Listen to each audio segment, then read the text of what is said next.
Alright, greetings ladies and gentlemen, and welcome to part 12 of the Final Fantasy IV Let's Play.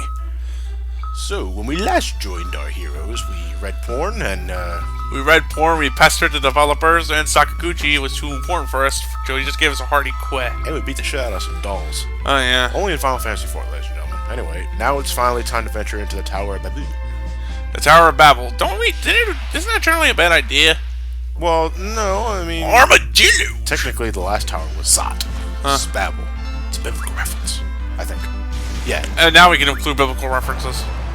Well, I still never understood what I don't think I got an answer last time to what exactly a Zot was. It's the, wasn't that the dude that, I keep thinking of a Star Trek reference when I hear that. Neo before Zod. That's not Star Trek, it's Superman. Oh. And that's Zod, with a D. Maybe it's just a Zod. Okay. Zot is Zot. Nothing Exactly. more. Exactly. It is what it is. Anyway, the underworld... Overworld. The underworld. The overworld to the underworld. The overworld to the underworld is a bit... Disgusting looking. No, I wouldn't say disgusting looking. I'm talking in terms of overall design. I wouldn't classify it as a labyrinth, but it's kind of very... sporadic. Well, that makes sense considering that you're trying to build a civilization around fucking lava. Very true. Meanwhile, Young punches a turtle like it ain't no thing. The underworld, though, and overall, though, is pretty barren. I mean, granted, it's the underworld. Exactly. I don't know how long civilization has been under this place, but there's like only 2 towns in this place, and there's the Dwarven Castle, there's the Sylph Cave, and then there's the Tower of the Babel. Feymark, and there's Tower of Babel. The Feymark is in the underworld. I thought it was in a different dimension. Oops. No, well, maybe, but we'll get into that later. Anyway, we have Goblin Captains. Did he do Goblin Punch? No. I don't think any of these guys are Goblin Punch, unless you somehow manage to get the incredibly rare Goblin Summon for Iridia, which is essentially Goblin Punch. Which essentially sucks. Yeah, the 3... I think there's 3 rare summons in total. There's the Goblin, there's the Cockatrice, and then there's... I think... Bomb. Well, yeah, was it a bomb? I believe it was a bomb. And that's Shiva, who looks like a fucking glam rocker. And a Jester. No, look more like a glam rocker from the 80s. Just... Are you ready to rock? With ice? Huh? There are some tanks. If you see tanks, you're going the right way. Tower of Babel is actually right there. Okay. Okay, guys, we're right here. Ceasefire. They're supposed to draw attention, and apparently we're not thinking this through, because it's hard to draw their attention when we just walk right in through the front door. There's only one entrance. Exactly. Okay, guys, welcome to the Tower of Babel, Baby. one of my least favorite areas in the game, because, you know, I swear, even though it's a random number generator, I swear the random encounters are cranked up tremendously in this place. Yeah, I think one of the main reasons why I over-leveled in 4DS was because I never ran from a fight, so... For this LP, I try not to either, you know, because, I want to cut away on grinding time as much as I possibly can. But Jesus Christ, I was so tempted, because I run into so many random battles here. Dude, it wasn't like... For me, it wasn't really even a case of I tried to. Like, my R button did not work, which was the flee button. So you couldn't. I couldn't run. You handicapped yourself. I will not be a pussy. The Final Fantasy... No, the DS Lite generally has a problem with their shoulder buttons. They generally tend to crap out. Because there are other games... than the Bricks DS, yeah, I recall reading that. Not the Bricks, the 4 Lite. No, I'm saying the lights were weaker than the original Brick DS. Yes. Our L and R buttons. They were smaller too. Which really sucked for me when I wanted to play Fire Emblem and check out their stats. I'll just tell you why the only thing I really liked more about the original Game Boy Advance over the SP is the SP's shoulder buttons were so damn tiny. Yeah. Yeah. And there goes half your HP, unless you have fire resistant armor. No, actually, I don't know why, but wearing the fire armor makes you weaker to fire attacks. Huh? One of the if you recall, I think it was last part when one of the development staff cast Libra on Cecil. I said I was weak to fire. Huh. But I had the fire armor on, the flame mail, and I don't get that.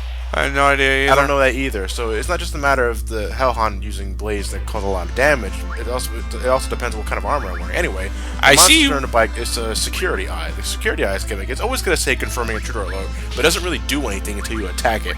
Once you attack it, though, it sets off an alarm which summons an enemy. In this case, it's a chimera. Wowzers. By the way, the chimera is supposed to have a snake tail, not a snake there, but actually, no, I'm wrong. That kind of depends. Usually fiction depicts it as the snake being with the tail, but you can have it there too, no problem. Didn't 10's chimera have a snake tail? Yeah, so did 8's, so did 7's. It's been a while since I so did 9's. Looked at a chimera's. No, yeah, I heard there's actually the different pronunciation for chimera. Chimera. Okay, because I hear you're supposed to pronounce like the ch as an sh, like a chimera.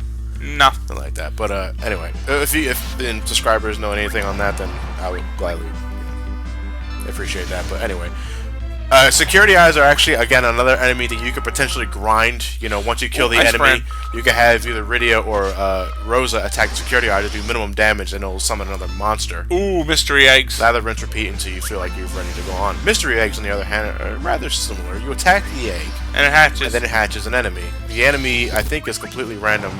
It's always a monster inside the Tower of Babil, but it could also be a potentially rare encounter. Oh yeah, I remember one time I hatched and I got a grand fucking dragon or something like that. Yeah, you probably got the green dragon. Yeah, I did, and I thought to myself, really? Can you imagine Cecil playing a lottery and he ends up destroying the world? I just bet $30 on... wow! Stone golems? Well, stone golems are weak to ice, so you can get rid of them rather easily. Yang just tanked it like a boss. Doink doink. Stone golems though, yeah, you see, Cecil just did 3,000 points of damage there. And now Kane has a nice lance. Yes. I'm surprised the ice weapons really don't shatter, but okay. Ice and name only, man. No, because it does ice damage, it's gotta be ice elemental. Very true, but I don't think it's made of ice. What the hell kind of shit is that? Final Fantasy 9 weapon had it. Yeah, but that's magic ice. Oh, magic ice, damn me. Ice that never melts. Never melt ice. That was also an item in Pokemon Crystal? Gold and Silver Crystal, yes, when they first introduced. Anyway, now that we got the Ice Brand and Ice Lance, we can break them open and make ice drinks. All the treasure boxes in those singular rooms are monster boxes that are always security eyes. Monster in a box? That's a monster in a box. Monster in a box? Yeah, you gotta have those. You gotta stop having those seizures, dude. I can't help it. You know, the psychedelic colors, the glowing neon blue clashing with the futuristic gray, and there's no refined edges in this place. Everything's smooth and rounded. And Cecil's hurting. You must suck in battle, or you keep running into those hellhounds. I'm running into hellhounds. Yeah, I believe it's hellhounds with the cast blaze, which Cecil is weak to. And I don't run away from battles. Anyway, new enemy, White Moose. That's actually, I believe that's a mark in Final Fantasy 12. What, the White Moose. Like a bounty? Yeah. I did love 12's mark system for the most part. Better than 13's where you just White go to Moose and I think we're fighting hair product. Interestingly enough, Flan-related trivia, as well as Final Fantasy 12. Ultros, or Orthros, returns as a Flan in that game. To actually make him appear, you have to... Hello. Sorry, folks, I got a little distracted by the Flaming Djinn. Which is what he's called in the original SNES translation. Flaming Djinn? No, he's called Djinn. Well, that's actually a bit of relevant truth. Ifrit is a Djinn. Yeah. I mean, see, the name makes sense, but, you know, he wasn't called Ifrit. Right. But, as I was saying, Orthros would show up as well, but to actually get him to appear, your party had to be all females. A good reference to Final Fantasy VI. They made him a Flannery color in that game? Yeah. Really? Yeah, and he wouldn't show up until until your party was all female. No lines, though, unfortunately. 13.2 did that right. I saw the 13.2 homage. I personally got it. But he'll always be Ultros to me. I don't like Orthros. I know Orthros is what his name's supposed to be, but you know, because Orthros was a two-headed, I believe, a two-headed wolf that Hercules had to fight, and I don't get that out of an octopus. If that's what they're going for? Yeah, Orthros is a two-headed wolf. Oh, well. Who fought Hercules as one of his 12 labors. Mystery A, what's inside it this time? Oh, god damn it. What's inside it? Omelet. Uh-oh. More security eyes. Hello. Ow! At this point, I don't even feel like thing. Oh, you I motherfucker. fought millions of these already. I can one-shot them now. Actually, again, I think it's the DS version trolling older players. Again, like I mentioned earlier, that you can grind security eyes to keep summoning enemies over and over again. But in the DS version, if you attack the security eye too many times, it self-destructs. Right. And I was like, motherfucker. I tried that after the fourth security eye when I got that idea, Yeah. but then I was like, oh, you know what? Fuck you, Empty room psych. What's the point of this room? There's nothing in here. Johnny, what are you doing in here? I don't know, but I hate rooms like this in games because it makes me think there's a purpose to this room, but it ends up nothing. Is there a purpose to that room? Is there an enemy that you can only encounter in that room? Yes, Super Boss Garian. God damn. But is there a point to that room? I want to know. We'll be getting to a room similar to that later in the game, but that room actually has a purpose as far as I'm aware. But that room in particular, if anybody knows anything, I'd like to know that. Thank you. And the enemy is a Naga. Naja or something. Naja. Oh, the name of... No, that was Nala. Sorry. That was the female line. Mara? No, that's Dick Demon. Interestingly enough, Ted was completely wrong when he said that in one of the earlier commentaries. That was actually what Mara was supposed to look like. The entire design. Are we talking about penis monster? Yeah. Oh, okay. It's a chariot dick demon, but it's actually it's actually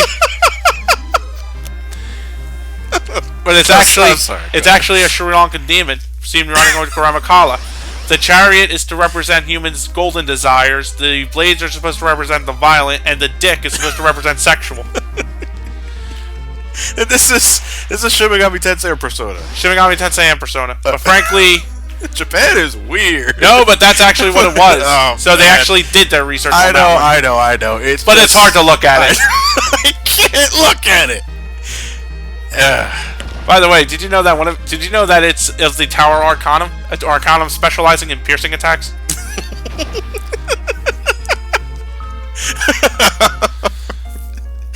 Oh, man. My favorite ability to give him was an ability called Myriad Arrows. Check out that ability one day. We've been actually getting questions in terms of the Shin Megami Tensei series and Persona. Which game are you starting with? Both series.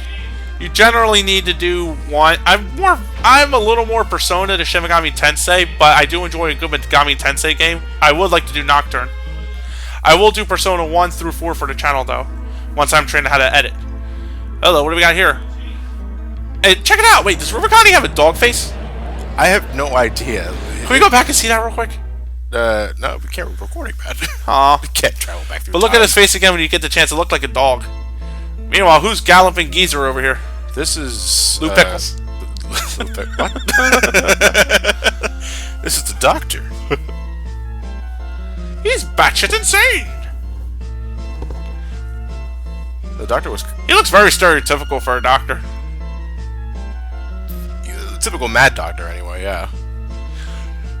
Is this Lugate? Oh boy, are you gonna have that Lugate boss battle now? Lugate, yeah. Oh shit. It's not as bad as the DS. Oh, thank God, I remember that fucking battle. But this battle, the second half of the battle is pretty annoying for a different reason in this one. Anyway, so we have Dr. Lugate, and we have his creation, Barnabas. The Barnaby brothers? Oh no! I don't know, but it's supposed to be the first half of this fight is pretty much a comic battle. He orders Barnabas to attack, he attacks the Doctor instead. I like that, but see, Barnabas attacks the Doctor, and you think like Barnabas would turn over a new leaf, but you kill him before he gets the chance. he wants to join Cecil in the crowd, but we kill him too fast before he can say anything. Fuck you, dude. Well, I'm sorry, but he's kind of big, and he's just we already got 5 party members. If he were to join us, Yang would have to die. No, fuck Yang, kick Kane out. I don't like Kane. I think he'll turn traitor on us again. We are fucking his chick after all. Okay, Barnabas is gone, but he didn't disappear. He just turned gray. He turned to stone. Oh, I see. That was shitty sprite work there.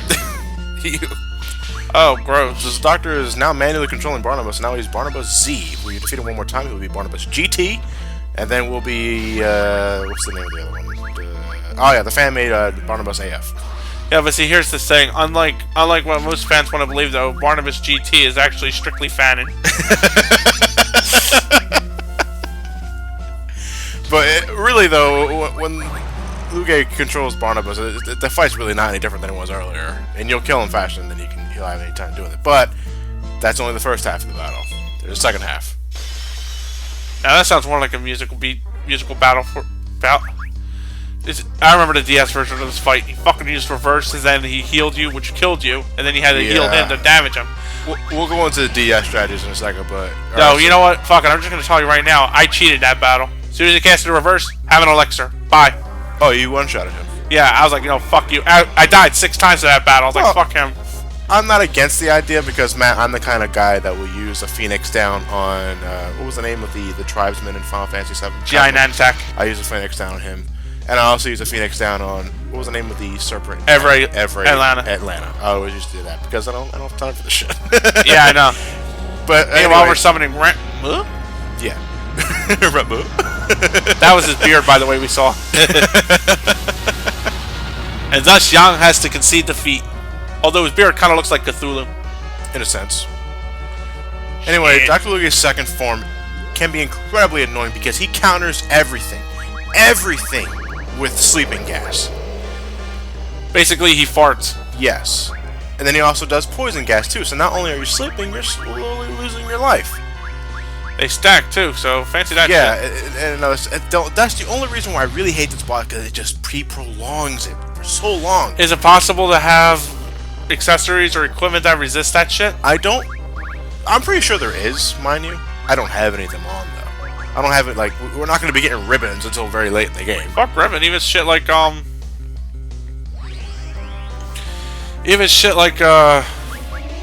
Insomniac mask or something. Ouch! Well, I'm not exactly sure. Beam, that, if I recall correctly in the DS version, that hurts.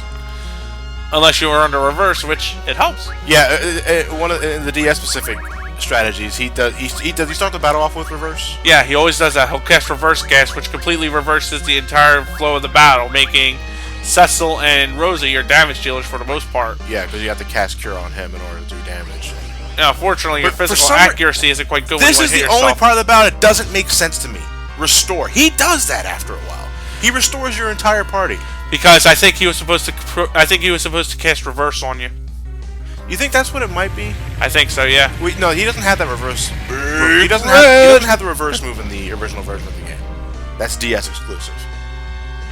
But that's an interesting theory, though. He might have initially had that reverse strategy in the older games because I don't understand why he would heal us to begin with. Which would mean if he had the reverse strategy, would that be an instant kill? Yeah. Yasmat has that too, except it's far fucking worse. He does reflect and renew. Renew restores his entire HP, all 50 million of it. Jesus Christ. Yeah. And when does he do that? Twice throughout the battle. Once when he got like 25% of his health down, I believe, and the other when he's almost halfway dead, if not completely dead. But if you can break the reflect on you, if you break reflect on yourself beforehand, yeah, it'll fail completely. So that's a good thing in and of itself because he'll only do that like once. Like he'll only do the renew strategy once on you. But that sounds like a massive pain in the ass, regardless. It does if you get caught by it. Oh well, Luge's dead, and we got Luge's key because apparently he's about to prepare to launch a massive attack on the doors, which will annihilate them. So we need to go to the control room and stop that. Johnny, what's that? I just realized, he's a booger. Yeah, what a real snot. Yeah, but seriously, he reminded me of that kid from South Park. Remember that episode where they were doing the Tooth Fairy bracket? Holy shit, Medusa looks awesome. Medusa's. Anyway, remember that one episode of South Park where they were doing that Tooth Fairy bracket, and then they said, we're going to take it and see the boss. Who's the boss? I don't recall. Oh, dude. Fine time for a nap. To the control room tomorrow. High five, guys. Nope. Cecil, the mission. Luckily, the control room. And then the world ends because you took a nap. Oh shit! I forgot. The control room's actually not that very far. It's actually above the screen. Wow, you got your ass kicked. Hellhounds. I wonder if we use that excuse of when you do Final Fantasy VII. Fuck, I've been there, Johnny. Hellhounds. But they're like, shut up! Boy, you're generic. Alien Mars is fun. Lolly-o. Stupid fucking greedy as that. Anyway, the people controlling the control room turns to be nothing more than 3 goblin captains. Kill these gobbledygooks. I would have liked the Hellhounds to control the control room. Nah, because I think the last time that Rubicon tried that, the Hellhounds took a flaming piss on the controls and they ended up having to keep rebuild. melting the speedometers. Exactly. We killed 3 of them and somehow we broke the machines? No, we killed 3 of them, but they didn't exactly kill them yet, and they, as a desperation act, could break the controls, so now we can't stop the cannon from firing. Yang, on the other hand, won't have any of that. He says, I'm going to break it more to get it to stop. Oh, look at that. A quick high five and Cecil's out the room. God damn, what a high five. It's his stash is what he's going to do. Yeah. He's going to use his stash to capture the rogue electricity. I don't know exactly what Yang's doing here, but... Ultima? Whatever that. No, he did Supernova. He did Meteor. Supernova. Supernova? But it's so tiny. Yang! Yang has sacrificed himself to stop the control. Fuck! God damn, they're dropping like flies in this I like Yang. Cecil has to keep wondering whether or not going through the right thing is really worth it at this point. Ever since he started doing the right thing, people around him have been getting killed of their own volition and shit like that, and realized that none of this would have happened if he did. But at the same time, not exactly Cecil's fault. Yeah, I know. He's just surrounded by people that are willing to sacrifice themselves. Right. For the greater good. Cecil, it was fun. Yes. I'm off to die now. Good night. And now they will share their Yang stories. I remember the time when he high-fived me out of the room. And there was a I take it we're doing K. Why are you using K now? Because I feel like you know, I rarely change characters on the overworld with the LNR buttons. I figured, why not? Yeah, I kind of do that with Tales of Symphonia, though, to be honest. There's no real point in changing who your display character is unless you really can't stand Lloyd's red clothing all the time. I think I'm lost. No, we're actually at the entrance right now. Oh, son of a bitch, we're fighting an organ. Oh. Oh no. Shit. Cecil just doesn't have it good. Well, no, okay, Grant. I was going to call bullshit on this moment, but Sid manages to rescue us by catching us under the... I'm going to assume we safely went through the propellers. I think he just went flying. Well, I don't understand it. In the DS version, there's this whole cutscene dedicated to it. And we see Cecil and the gang falling towards the airship, but it fades to black before we get close to the propellers. Because then you have to explain the plot hole. Well, I guess so, but you know, just because something catches under us or we're falling at great height doesn't mean we're safe. Yeah, right. You know, that's one thing I didn't like about the Iron Giant. One of the only flaws I can think about the animated film is when the kids fall off the skyscraper, the building, the Iron Giant catches them. Okay, you didn't hit the concrete, but you didn't land on the giant fucking metal hand. It's still gonna hurt. Super bug. Anyway, so Vin Diesel's greatest role. But that was Vin Diesel? Yeah, that was. Oh wow! Proves that he does his best work when he doesn't fucking talk. We can't shake the Red Wing. Honestly, it looks like the Red Wings are trying to shake us. Whoever's controlling the Red Wings can't control for shit. They're always bobbing and weaving. So Sid managed to save us, but the Red Wings are on our tail, but they won't leave us alone. So we have to get back to the surface, but Sid insists on closing up the way to the surface with a bomb. I like this version in the DS Ford better. Yeah, I will agree. Well, then again, the DS does that for a lot of cutscenes. Yeah. Adds more emotional depth to it. I was really hoping to see your grandkids, but, you know, somebody's got to keep you on company. So, he's gonna blow himself up with one bomb, and somehow that seals up the underworld. My thing is, the bomb was portable. Why couldn't he just have the bomb on himself? Because he's a dickhead. We just lost Sid. And Yang. All in one part. Cecil. New record! No. Technically, Palom and Porum were 2 deaths in one part. So. But here we lost 2 people that really mattered.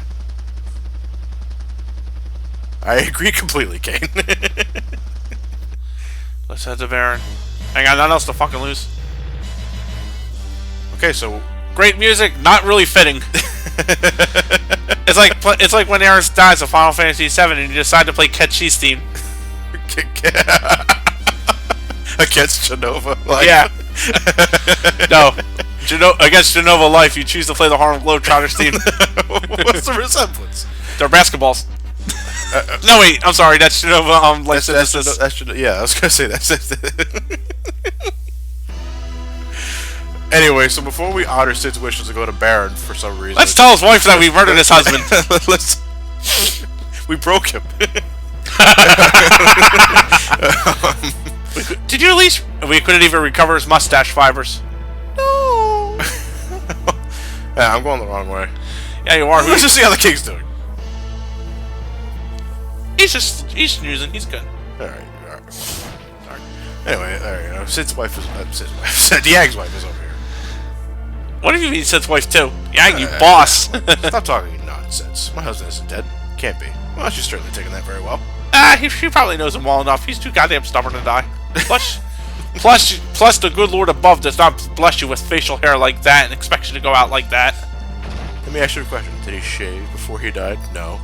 He'll be fine. Yeah, exactly. Tower of Babil, you mean bitch sticker. He deserves the overly mad meme. All right, but Claws, you mean bitch mittens? we're actually gonna visit Baron next part. We're not gonna be doing that now. So, guys, for next week, we will enjoy bacon. We are going to get some modifications to the airship done, and then we're going to head to the kingdom of Eblin. Remember that castle that we visited a few parts back? The one that was completely totaled? Yes. Why are you going to waste our time there? Because we'll study the craftsmanship and wonder where they get their carpet. Oh. On a serious note, though, see you guys next week for part 13 of the Final Fantasy IV Let's Play.